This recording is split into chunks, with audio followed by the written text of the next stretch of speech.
Welcome to CAB Radio 2.0.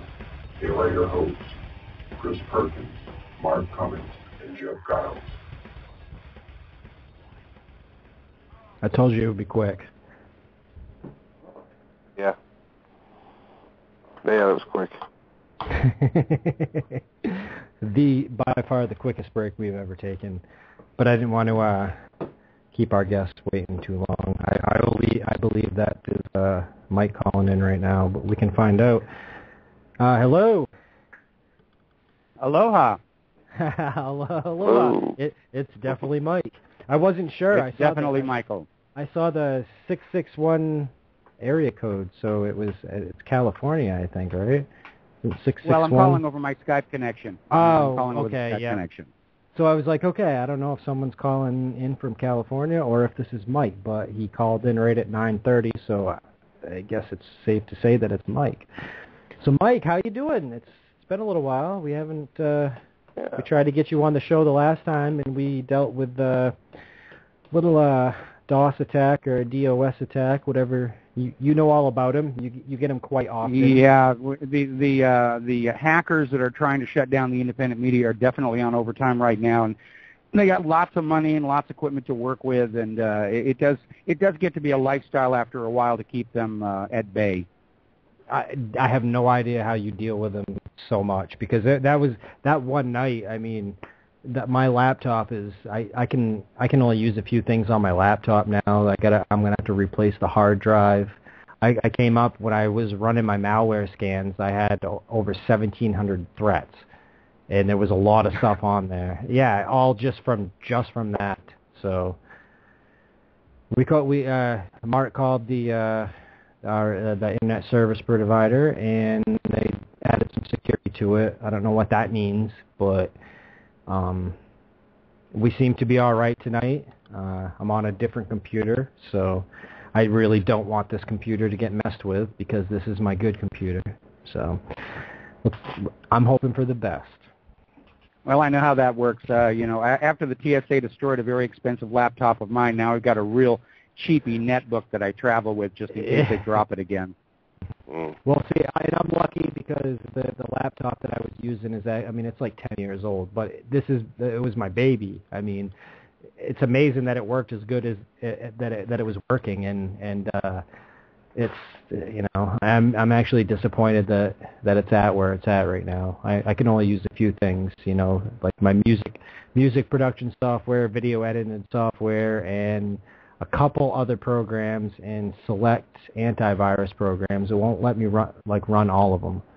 So I had to find which ones it would let me run, and I spent 3 days trying to get it set up, and I backed everything up. So I'm just going to run that hard drive until it's done, and I want to get as much as I can out of this laptop. It's my baby. So. So I'm sure you just heard a little bit of our conversation. Jeff decided he would start talking about enemas, and no idea why he brought that up. But the Ebola, we got what's going on with this Ebola thing? Yeah, fill us in. Well, the situation with Ebola, of course, it is a very serious illness. It erupted in Africa several weeks ago, and it's spreading across several African countries. There have been rumors and denied stories of cases in Italy and Spain. Apparently 6 people in New York were just tested for it. Another situation up in Great Britain where somebody thought they had it. That's being denied. And it's kind of hard to take the denial seriously, because today, 3 years after Fukushima happened, TEPCO and the government of Japan are only now finally admitting that it was as bad as everybody thought it was 3 years ago. They can't get the ice wall to work. They can't purify all the tens of thousands of tons of water that they've been using to try and cool down that whole mess. Same thing with the Gulf oil disaster. Oh, no worry, you can eat the seafood. And we have a long history of a government that doesn't really want to tell us what's going on, especially in an election year, unless they can get votes out of it or money out of it. And if they can't actually do anything about it, they try and pretend it's no big deal. But as of last report, the World Health Organization is considering declaring a global emergency regarding Ebola. And there's a great deal of concern over whether or not this particular strain of Ebola can be transmitted by air, because the earlier strains of Ebola were certainly by contact only. The virus would be destroyed in air. It's destroyed by strong light. It's destroyed by ultraviolet. Chlorine bleach will destroy it.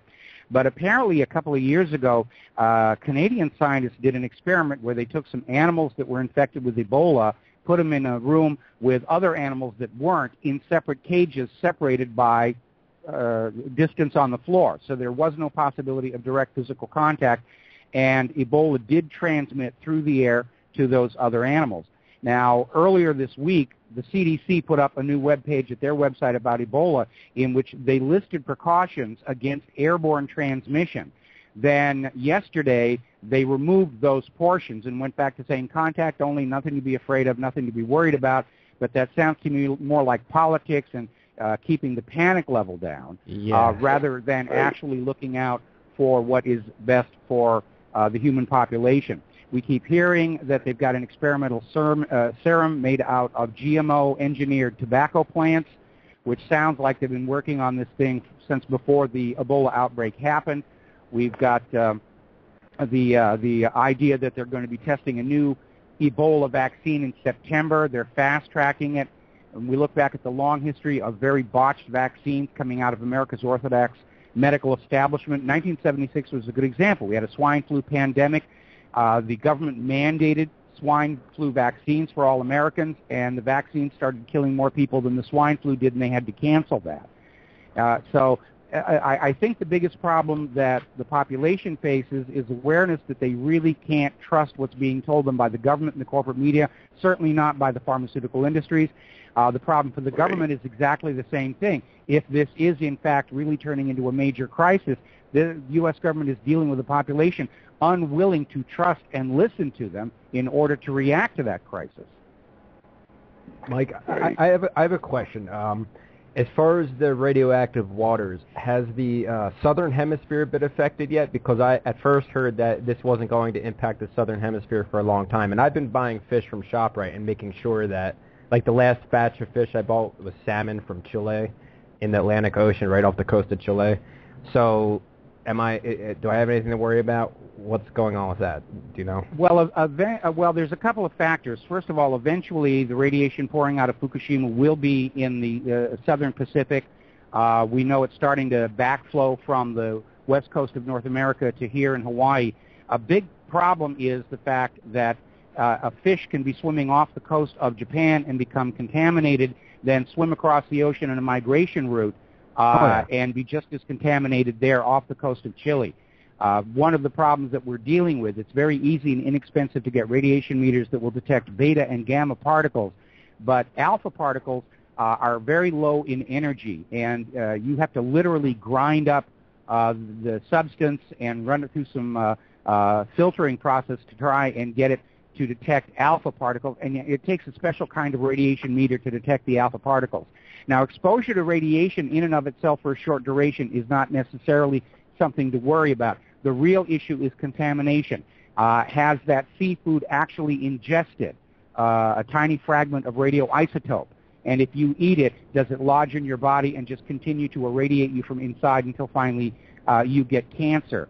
And we know that there have been a whole series of strange die-offs of sea creatures along western Canada, western United States, up in Alaska. I remember there's this TV show, Deadliest Catch, about the crab fishermen. And right after Fukushima, the Food and Drug Administration went up to Alaska. They had a press conference with the head of the Alaska State Fishing Commission, and they said, we know the radiation will never get here. We don't need to test the food. Just trust us. It's safe. But when the Deadliest Catch for that season had their end-of-the-year show, they came down here to Hawaii. And one of the crew members is a big fan of the website, and he invited me on over, so I got to hang out and watch them tape the show. And that's cool. Off camera, the thing they were most terrified about was some college kid going down to the shore in Alaska, picking up a crab, holding up a radiation meter to it, and putting the video on YouTube. Wow. Huh. Wow. Just like that. They're that just like that. Well, you understand as the radioactive material floats away from Fukushima, these are heavy, dense isotopes, and they tend to sinter down to the bottom of the ocean. And what are crabs? They're bottom feeders, flounders, bottom feeders.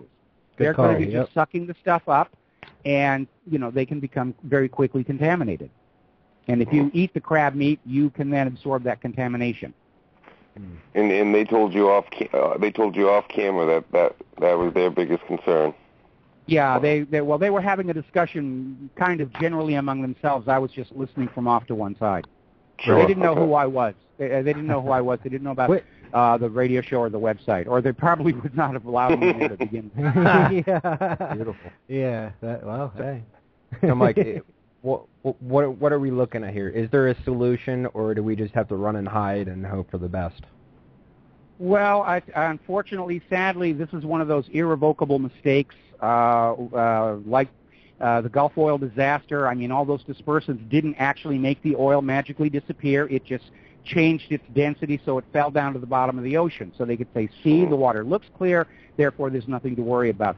But radioactive accidents, you basically just have to wait until those isotopes decay by themselves. Now, most of the isotopes coming out of Fukushima are very short-lived. They've got very short half-lives, and a lot of those are already basically fading down to harmless levels. But there are some longer-term isotopes that are going to be in the food chain for quite some time to come. We've been seeing, again, looking at Chernobyl, which we're now recognizing is nowhere near as severe as Fukushima, and how long it's taking for them to recover from that. Will they try to promote a vaccination eventually? I mean, obviously it's impossible. They might. I mean, the vaccines are the big money makers for the pharmaceutical companies. They don't want to bother selling medicine to sick people because sick people will die and their families will sue. They want to make money selling medicine to perfectly help the people who don't really need it. Right. Of course. Unbelievable. I gave up on the whole Fukushima thing. I mean, it's just, I don't know. I would like to follow it. I should get back to following it. I just feel hopeless. Like there's not much I could do at this point. I mean, there really isn't much anybody can do. They should have acted far more decisively when it happened. Right. But the attitude basically was, this is making us look bad. Let's just tell everybody that everything's okay, and maybe a miracle will happen. But that didn't, and it is. They're now acknowledging that at least one, if not more, of the reactors did suffer a complete core meltdown. And the fuel went through the bottom of the containment vessel. It went down through the dry well, and it's down in the ground underneath the reactor. It's a for real China syndrome. If it burns its way into a particularly wet part of the water table, of course, then you're going to get a steam eruption that's just going to throw more of the radiation up in the air. It is a disaster by any stretch of the imagination. Sure. And the reason they've got this problem with all the water is whether there is uncontrolled nuclear fission taking place or just from the decay processes in the spent fuel rods. If they're not kept cool, they'll just get hotter and hotter until they spontaneously catch on fire. And then you're going to have this radioactive smoke just pouring out, carrying all this plutonium. What could we have done? Well, first off, are you surprised that the ice wall failed? No, I'm not surprised at all, given that the ice wall was supposed to be blocking the after effects of a nuclear meltdown, which tends to be really very hot. Right. The consistency of the soil and the geometry argued against this ice wall, even if it worked, being impermeable and stopping the water from seeping out underneath and through the ocean floor. I think it was something that they did just to look like they were doing something. Right. And Agreed. it really did not work. I thought it was embarrassing that they even mentioned it. So what do you think we could have done to contain it when it happened? What should the international community have done? I think what should have been done was just get the very heaviest earth-moving equipment in there that they could and just dig it all up and take it at least away from the shoreline so it's not leaking into the ocean. That would have localized the disaster.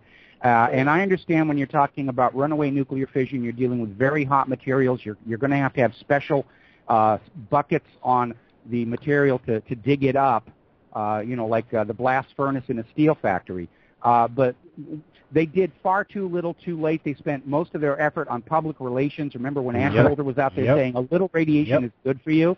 Right. Well, we never saw her over there in Fukushima cleaning up the radioactive waste. Wow. Right. Yeah. Right. Well, now, okay, so Well, no, I want to know something. They put the at Fukushima, they built those plants on top of fault lines. Am I correct? Well, all of Japan is fault lines and active volcano, and they have a long history of quakes and tsunamis. Now, here's the interesting thing. When Japan started to build their nuclear power plants, they did build them very strong, and they did build very high seawalls against tsunamis. But over the course of time, in order to save money and maximize profits, those safety regulations were relaxed. Now, there's a very interesting story about one of the power plants on that coast in Onagawa, where the chief engineer, while that plant was being built, he waged this one-man war, and he said, I am not going to let you lower the height of the sea wall or take any of these shortcuts. I mean, look at the local geology. We've had very high tsunamis on this part of Japan, and I'm not going to let... And they were going to fire him. He went public. It was a big stink, and finally the power company said, all right, you can have your very high seawall. And it turned out that was the only power plant that wasn't hammered by the quake and tsunami because it had been built to the original safety specifications. Sadly, our chief engineer had passed away before it all happened, so he never got to see the day that it was vindicated. But all of these disasters, whether it's 3 Mile Island, Chernobyl, Gulf of Mexico, it always comes down to letting the money junkies make the key safety decisions, and they're always going to cut corners to increase profits and bonuses. And that's where you have, like, the Deepwater Horizon had a manual blowout preventer that was 4 years overdue for maintenance. The Minerals Management Service was just looking the other way, all to maximize profits. And any time that you put profits above safety, sooner or later, there is a disaster. And they just look for somebody to blame for it. I don't know. That I'm not surprised. I'm not sitting here like I'm surprised. That's for sure. Right. No, not at all. I wanted to, Michael, you mentioned about the nuclear, the particles, a lot of them being short-lived. But didn't I read somewhere that a lot of them are very, very, like, extremely long-lived? Like, yes. 30, 40, 50, 60 years easily. Yeah, that's true. They cover a wide range. Some of the fission byproducts like iodine and cesium, they have half-lives on the order of like 130 days. But certainly the plutonium and the remainder of the original uranium have half-lives that reach into the hundreds of years. Right. Ugh. Wow. So the problems that, we can be having literally hundreds of years from now. Oh, well, if you have the appropriate equipment, you can take samples from the air, and you can find and identify radioactive fallout that's still in the atmosphere from all the nuclear tests in the South Pacific back in the 1940s and 50s. Yeah, that's a good point. Right. Yeah. It's wild. My uncle was really into this from the start, and he works with Dr. Remilebo, and they've completely been involved in this whole Fukushima thing. And he got one of those radioactive the detectors, and he was using it at his home in northern Jersey, and he used it. He put it up against the air conditioner filter, and the filter apparently was radioactive, hugely spike, like a huge spike whenever you put it up right up against the filter. So apparently there's a significant amount of radiation. You need to understand there's always a little radiation around. I mean, living here in Hawaii, we're on volcanoes, most of which are extinct, but volcanic lava is always slightly radioactive. Certain kinds of glass are radioactive, especially in ultra-fast camera lenses. Thorium glass is radioactive. It's a beta source. There's a certain class of smoke detector that uses a radioisotope. The compact fluorescent bulbs have a little radioisotope to start the ionization process, to start that whole illumination. It's one of the reasons if you break a compact fluorescent, they say you should treat it like a hazardous accident. Oh, okay. How about that? All right. So for the time being, we're probably safe here in northeastern United States, I would imagine, as far as radiation is concerned? Well, most of the airborne radiation does seem to have settled down. I mean, I have my own radiation meters here on the island of Oahu, and we had a couple of hot days following the Fukushima meltdown, but lately I'm not really seeing it. Of course, now we've got these 2 hurricanes coming in, and they may kick up a lot of the radioactivity that's in the ocean back up into the air, so we're going to be keeping our little meters running and tracking the levels of radiation that way. I haven't heard any stories about all the debris from the tsunami coming in, hitting the West Coast. Is that not an issue now, all of a sudden? Or is it just like sitting there in the middle of the ocean?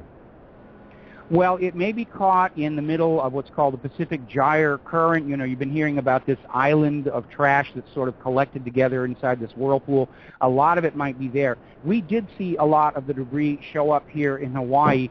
I do know that some of it did reach California, like a complete fishing boat from Japan, fetched up on the beach. But again, the corporate media tends not to report on these things because they don't want people thinking about this stuff, especially in an election year. They want you fretting about gay marriage and abortion rights and how we've got to go kill the Russians. Right, of course. Yeah, it seems to be the way it is.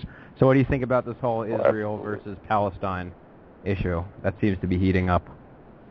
Well, the situation there, it is just absolutely shocking that Israel actually seemed to think, along with the U.S. corporate media and politicians, that for the 3rd time in 6 years, they could just go in and bomb Gaza on the flimsiest of excuses and convince everybody that it was all Hamas' fault and Israel was just defending itself. And while we acknowledge that Israel is certainly militarily superior to Hamas, because Hamas doesn't have an air force, doesn't have an army, doesn't have a navy, they've got some rockets cobbled together out of plumbing supplies, whereas Israel has the latest and greatest in F-16s, tanks, Iron Dome rockets, all paid for by the U.S. taxpayer. So there's no question that Israel prevails militarily, but in terms of Israel's image around the world, they have taken a clubbing, and they're already out there trying to scream, you know, all the protests, it's just anti-Semitism, and it's Jew hate, and Israel never does anything wrong, and it's just failing miserably. And I think finally Israel's public relations people are realizing that the days when they could go on bamboozling the public to always see Israel as the victim defending itself, those days are pretty much gone now. Yes, the 6 million Jew theory. the 6 well, million... let me put this in context. Let's imagine we're back here in the years just before, or actually during World War II. Can you imagine some German people defending the Nazis by saying, you're just being anti-Aryan. Hitler didn't do anything wrong. You just hate the German people. And we would laugh, deservedly so, and yet Israel's been playing that same game for decades now. Right. It's hypocrisy. They really have. Yeah, they have. It's kind of creepy. It's that this time around they seem to be playing the role of the Nazis. Yeah, very much so. But now the world really sees it. I loved it. Obama came out earlier in the week saying we're appalled by the loss of civilian life, but we're going to send Israel another $200 million, so they've got more of these rockets. Right. It amazes me the people that hang on to the Israel supporters. Well, you know, Israel plays the game very well. They're one of the largest foreign policy donors to congressional campaigns. They've demonstrated several times that any congressman who speak out against them will be destroyed. Cynthia McKinney being a good example on that one. We have, of course, that Israel is now getting the raw take from this massive NSA spying network without any filtering whatsoever, which means they're getting private information from all of our judges, our politicians, even the president himself, for all that we know. And they will turn around and use that to blackmail the U.S. government. In fact, I think that Israel has been blackmailing the U.S. government over 9/11 ever since that happened. Because certainly since 9/11, Israel's arrogance and demanding tone towards the U.S. has just gone right through the roof. And I think the back-channel discussion is, you know, if you don't do what we tell you to do, we'll tell the world what really happened on 9/11, and it's going to be a lot worse for you than it is for us because the world expects Israel to play dirty tricks. We're the by way of deception people. Right. Deception seems to be the way to go with them, right? It really is deception. It's manipulation, deception, propaganda. False flags. people take our minds. It's spiritual deception, really, because most of the people, I hate to say it, they support, because of what's said in the Bible, whatever. I mean, because of the Old Testament. I was gonna go there. I was gonna bring that up. All right. I mean, but what's really kind of interesting here is you need to understand that the vast majority of Jewish people alive today are what are called Ashkenazi Jews, and they are not the descendants of the people you read about in the Bible. They are descendants of a Central Asian people called the Khazars, who converted to Judaism in 800 A.D., then all of a sudden they say, we're the Jews of the world, we deserve Palestine. Now, can you imagine me adopting a Native American religion here in the United States of America, the Sundance, and all of a sudden I tell the rest of you to get out because we were here first? Right, that's what happened. That's a good way of putting it. Wow. Yeah, that's a very good way of putting it. It's true. It's true, though. It's true. It's very true, yeah. Michael, you need to talk to my mom. Okay. Yeah, but not about enemas. Not about enemas. We can talk. I'm interested in that right now. I'm interested in a few things. One thing in particular, as far as last week, I was promoting colloidal silver as a cure for Ebola. Yeah. We've been talking about that. But I'm not 100% sold. I think nano silver is a much smaller version of colloidal silver. The particles are like 5 times as small, and supposedly that is effective. But I have no way of making nano silver. I'm trying to learn how. I can't find out. And I also want to know, since the problem with colloidal silver is it gets changed into, I think, silver colloid or something like that. I can't remember the name right offhand. And then it's ineffective. And that happens in the digestive system. So I want to see if you can put colloidal silver in an enema, so that way it can bypass. Okay, I see where you're going with that one. Yeah, that's why I'm. Yeah. Okay, well, first of all, there is no research into colloidal silver or nano silver and Ebola. It would be a very dangerous piece of research for anybody to be conducting. And there's really no profit in it because everybody can make colloidal silver or nano silver, and pharmaceutical companies can't monopolize it, okay? Yep. Now, we do know that colloidal silver is a broad-spectrum antibacterial and antiviral. A lot of people are trying to say it doesn't work against viruses, but right now, unfortunately, we've got way too many people, both in the orthodox medical establishment and the alternative medical establishment, trying to figure out how they can make a fast buck off of the world's panic. And so we need to be very, very careful about what we're talking about. Obviously, I make my own colloidal silver, and I certainly intend to go on taking that during this crisis. But something else you may want to look at would be cinnamon. Raw, uncooked, ground cinnamon, like cinnamon toast, bakery goods, and whatever. And the reason for that, cinnamon is known to be antiviral against a lot of diseases. And back during the 1918 Spanish flu pandemic, and nobody knows why they called it the Spanish flu because it didn't come from Spain. It came from a U.S. Army base called Camp Funston in what's now Fort Riley. It basically came out of some experimental vaccines that were being given. The soldiers got sick, and even though they got sick, they were shipped around to other Army bases where they gave the illness to other Army people who were heading to Europe, and it went around the world, and ultimately it killed more people than World War I did. So, but it was noticed, and I think this was up in Chicago, there was a company that made mass-produced bakery supplies, and they processed cinnamon. They'd get the bark in, they'd grind it up, the room was dusty, everybody was breathing the stuff, and not one of those people ever came down with the Spanish flu. How about that? I know. Now, does this have to be organic cinnamon? Yeah, well, basically you want to, anytime you're dealing with anything that's being processed or adulterated or cooked, it's going to lose whatever the natural value is in there. And you need to understand that plants, just like animals, have to fend off infections, and there's a lot of really good medicines in those tree barks. Willow bark, for example, is where you get aspirin, and cinnamon bark has been known to be efficacious against a wide variety of illnesses. And a lot of medications that we go to the pharmacy and pay for in very expensive glass bottles are actually things that are growing around the forest. Oh, sure. Yeah, right. Oh, definitely. Well, I mean, that's what I use. I use I actually do use the honey and cinnamon method, and I always get rid of my cold or whatever within like 2 days. It's gone.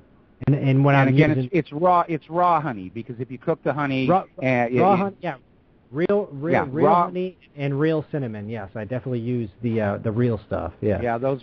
That's a very good combination. I've used it myself here. And for those listening on the radio show, you need to understand, if you go down to your supermarket and you get a bottle that says honey on the front, doesn't mean it's real from the bees. Honey, because of the economic pressures, because of the shortage of real healthy food, the U.S. government now allows U.S. food companies to be a little bit loose with the labels. Wow. And it'll say honey on the front, but it's probably a sugar, syrup, artificial flavor concoction. They don't have to tell you about that, just like they're trying to fight GMO labeling. Another example would be tuna. If you go down to the store and you get a can that says tuna, there can actually be any of 17 different species of fish in there that are not tuna. But they're allowed to do that to use up the fish stocks. Beef. We used to think beef was meat from a cow, and now apparently beef is handled as a trade name that can include other fillers, meat glue, in some cases, I'm not kidding you, wood pulp. And they'll say it's 100% beef patty, but that word beef, the meaning has changed. Right. That was some time back now that happened, if I'm not mistaken.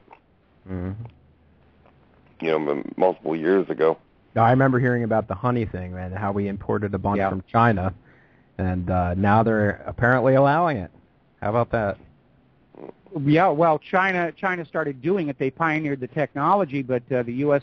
Companies got on, especially because of the colony collapse disorder, which is now starting to look like it's actually caused by the Roundup pesticide.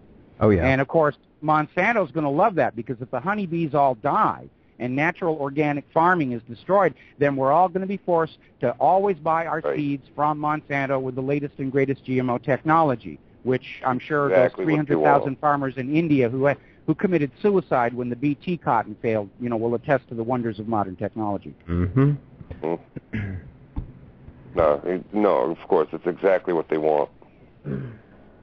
Yeah, Full I really control. do think Monsanto's corporate agenda here is a monopoly on world food production, where nobody on planet Earth can grow any food without having to buy their seeds from Monsanto. Yep, and they're doing that. It's going to happen with cannabis seeds. They admit they're it. trying it on that. Yeah. Well, what's really interesting is nobody wants the GMO technology. I mean, Hungary has not only banned it, they burned every field it had been planted in to make sure that they got the pollen. The U.S. is using financial aid to other countries as a lever. I think they're down in Venezuela right now saying, we'll give you so many millions to fix your economy, but part of the deal is you have to allow Monsanto to come in here with the GMO seeds.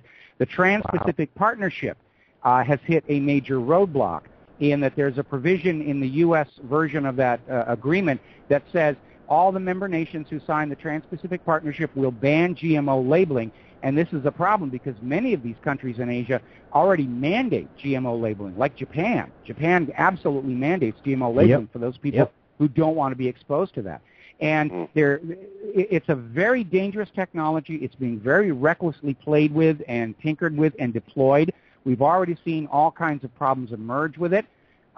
It's not really fully tested and understood. They just slap it together, say this is going to be great. They throw it out there, and right now there's a major crisis with all these farmers all over the U.S. and the world who bought the Roundup-ready corn or soy or whatever, and 2 generations later, all of a sudden the pests are coming back because the pests are evolving to tolerate the glyphosate.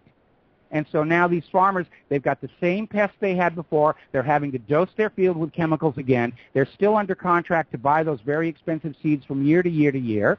So they're losing money like crazy, and they can't just get rid of the crops because pollen from these GMO plants will last 3 years. You have to let your field sit fallow for 3 years before it's safe to plant on there again, because if you get rid of the GMO corn and then you plant natural corn, and Monsanto scientists can find the GMO gene in your corn, they will sue you for patent violation, and they'll take your farm away. And it's just amazing to see the courts continue to do this.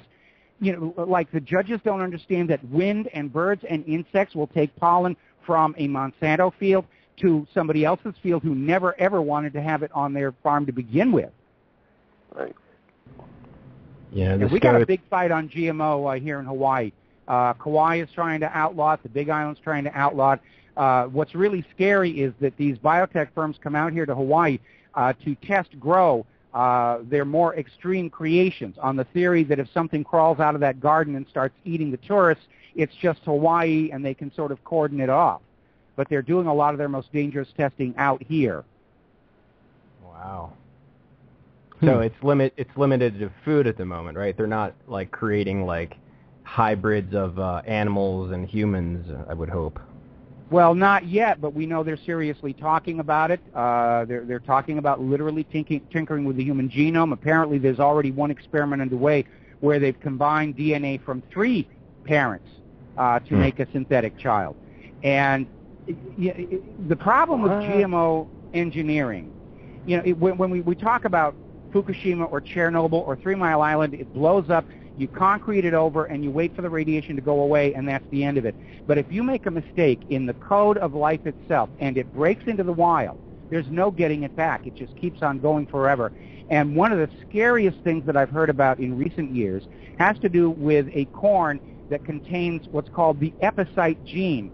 And this is a gene that was developed with the U.S. Department of Agriculture grant, where people who eat this epicite corn, the epicite gene tricks their bodies into making antibodies that attack male sperm.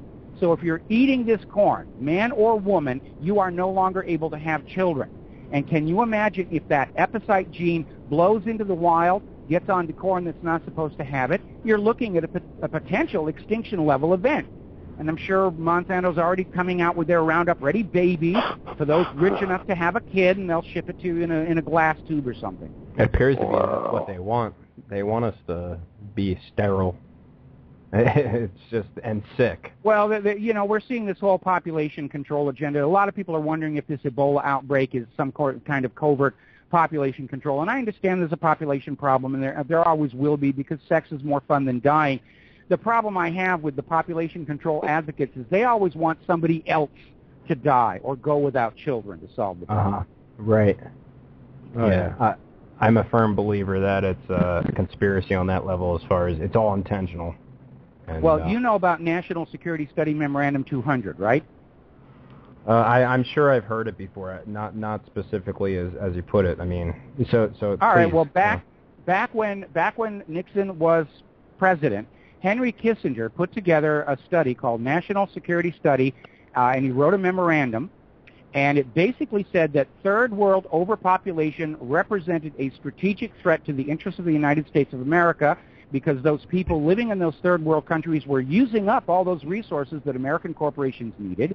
And also, if there was a big population in a country, it made it more difficult for the United States to go in and take the place over. And this memorandum recommended the U.S. adopt a policy of covert population control and sterilization in the third world, and Richard Nixon adopted it. And there were all kinds of horrible scandals where the U.S. was caught covertly sterilizing women in third world countries under the guise of a vaccination program. When Gerald Ford became president, he found out about it, and he was absolutely horrified, and he stopped it. But whether it's been re-implemented since then, we don't know. But there's always going to be a bunch of money junkies and the ultra-powerful who are out there saying, gee, wouldn't this world be a lot better without all those useless eaters around? Right. And because they tend to treat the rest of the human population as a herd, as a flock, as human assets, the way a rancher treats cattle, you come to understand if they decide they don't want to spend the money on a bigger, better ranch, it's cheaper to just cull the herd. And again, getting back to that Spanish flu, that if you look at how World War I was set up with trench warfare, it almost seemed designed to kill the most human beings while damaging the least amount of real estate. You had the 2 trenches with soldiers in there, cross machine guns over no man's land, and one side or the other would just race across trying to get to the other trench, and they'd all get mowed down by the machine guns. And then Germany collapsed, the war was over, and it's almost like somebody said, we really didn't get rid of enough human beings this time, so we're going to launch this influenza from this Camp Funston. and spread it around the world and kill off a bunch of people. And we'll tell everyone it's the Spanish flu so they don't realize that it actually originated in the United States. Wow. Damn. Yeah. I don't even know what to say. Well, I think these people look back at history, and they look at the great plagues of medieval Europe, where half the population got destroyed. And coupled with the medieval warming period, that sudden extra room and space and resources triggered the Renaissance and the flowering of architecture and science and music and art. And it really was a very golden age. It also had some real tyrannical leaders in it as well. But again, we know that Bill and Melinda Gates Foundation is openly advocating sterilization and population control. Yes. These ultra-rich, they seem to think their money gives them the right to act as God and tell everybody else, no, you may not have children. Right. You can't, you can't deny population control. I mean, that's... I know, absolutely. I'm solidly a fan of technology. I am convinced that if there was a political will, that the current world can comfortably support the current human population. But the money junkies don't want to spend the money. They want to spend the money building huge palatial mansions for themselves and have a collection of 20 cars and wear $100,000 wristwatches. And if a human being is not of use to them, they want them to go away someplace else. The way we see the way the U.S. government is currently treating the wounded veterans, that whole VA scandal, the way that we have cities are just driving the homeless people out like they've got someplace to go, especially here in Hawaii. What are they going to do, walk back to the mainland? And, but it just seems that our money junkie attitude has really destroyed what's best or what was best in the human character. And I don't have a problem with people being rich. I really don't. Right. We look at people like Steve Jobs or James Cameron who make cool computers and wonderful movies, and you voluntarily give your money to them for that movie ticket or that computer, and they become rich. And that's what capitalism is supposed to be. And you admire and respect those people. But I'm talking about like the Bernie Madoffs and the Lloyd Blanc fiends who are inside the financial system, who have just gamed the system so that amazing wealth flows into their pockets for which nothing of any real value is returned to society. That is a problem. That's a sickness, especially when the government goes over on their side. It's unfortunate because you're right, and a lot of people can't differentiate that sort of earned wealth and wealth that is stolen. People like... what's his face? Russell Brand, I think his name is, right? Oh, don't even get me going. Yeah.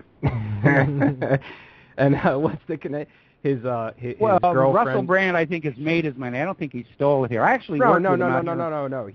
His wealth is legitimate. I mean, yes. It's kind of like he's... okay, to interrupt you, Russell Brand is dating, what is it, Jemima Khan, who is a goldsmith. Her father was Sir James Michael Goldsmith, the billionaire financier and tycoon. She has two brothers, Zach Goldsmith, who is married to Alice Rothschild, and another brother called Ben Goldsmith, who up until last year was married to Kate Rothschild. So that brings up red flags for me. Right. So he's well, I think the Rothschilds bring up the red flags, and I don't blame Russell Brand for wanting to marry a woman who's richer than he is. But you're absolutely right. Russell's own fortune he got by being funny and talented. And like I said, I got to work with him out here when they were filming Forgetting Sarah Marshall. And I'm trying to get him on my show because he does have the courage right now. He's going out and he's saying things, and he's completely unafraid of the retaliation that is going to come from Hollywood for taking sympathy with the Palestinians. So you think it's actually legit? It's not like some COINTELPRO or like a limited hangout agent situation? Chris. With Russell? Or no, Michael Bay. Michael Bay is an owned asset here. He's the darling of the Central Intelligence Agency, but not Russell Brand. Okay. I'll tell you why. I think Russell Brand I think he means well, and he's trying to do everything he can to expose it without exposing, people in his or his girlfriend's family and everything. Yeah, so because that's why I'm still up in the He air. may about not see the this. connection yet. He may not see the connection. Okay, Well, Mike, because Mike, you need to get him on your show so you can discuss this. well, I'm trying to connect with him, and I should have, I did talk to him about politics when we were out there at the craft service table chowing down on the donuts. But I didn't get contact information with him because at that time he was not being political, and he wouldn't have been somebody I would have brought on the radio show.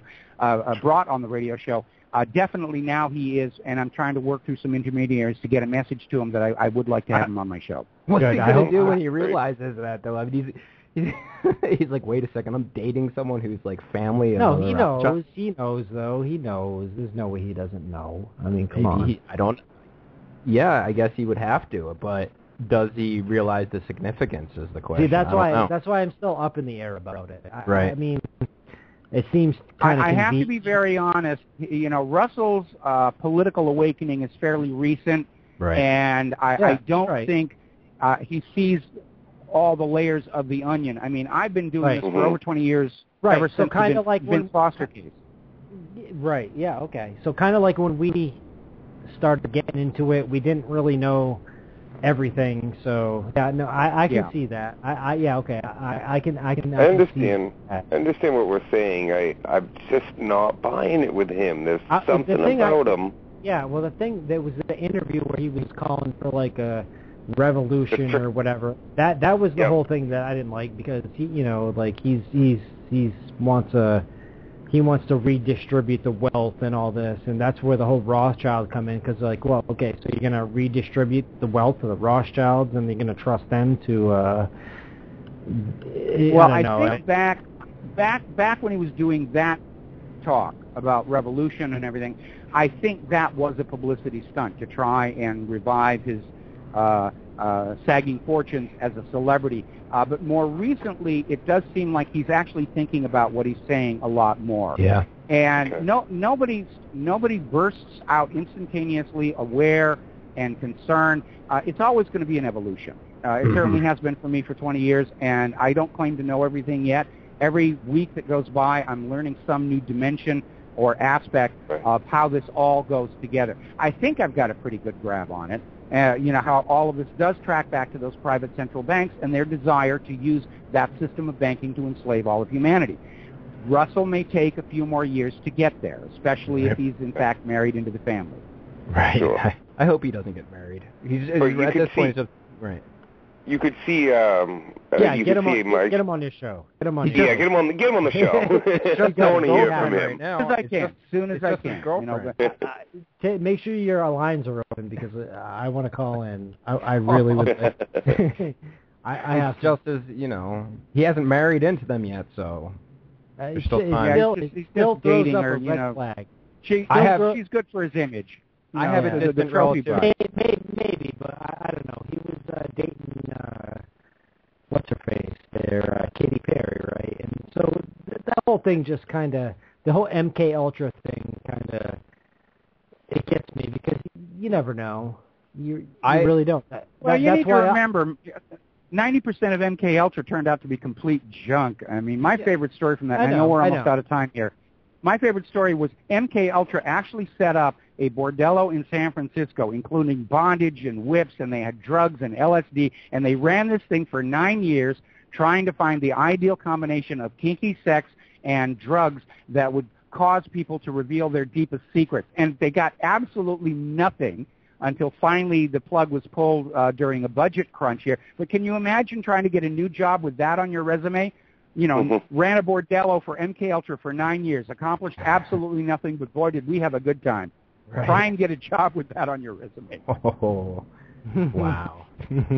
Where were they? That sounds like a lot of fun. Okay. But yeah, I have a not-so-distant relative some branch of government would get them to your door. Married into the Rockefellers, so somewhere. Not too distant. My aunt explained it to me. I can't remember what she said. Something like a second cousin or something crazy. That's kind of nuts. I want to see some of that. money. I'm sorry. Well, please share. Just let me give you an example here. Sometimes being in somebody's family doesn't mean you agree with them. You remember that whole situation with Dog the Bounty Hunter, where his own son Tucker got him on tape using the word nigger and sold it to the National Enquirer, and got his Dog's show kicked off A&E for a season and a half, 2 seasons. And so just because somebody's in a family doesn't automatically mean they're in league with them or agree with them. Most families have at least one disaffected member. Right. And maybe this girl from the from not the Rockefeller family, the Rothschild family, maybe she's marrying Russell Brand just to pick her parents off or something. Yeah. I don't know. Time will tell. We'll Indeed. see. I hope so. I hope he's a good guy. He seems like a good guy that just doesn't, just has a little bit more to learn. So. Yeah, and I got to be very honest. When I was working with him on the thing, I wasn't all that impressed with him.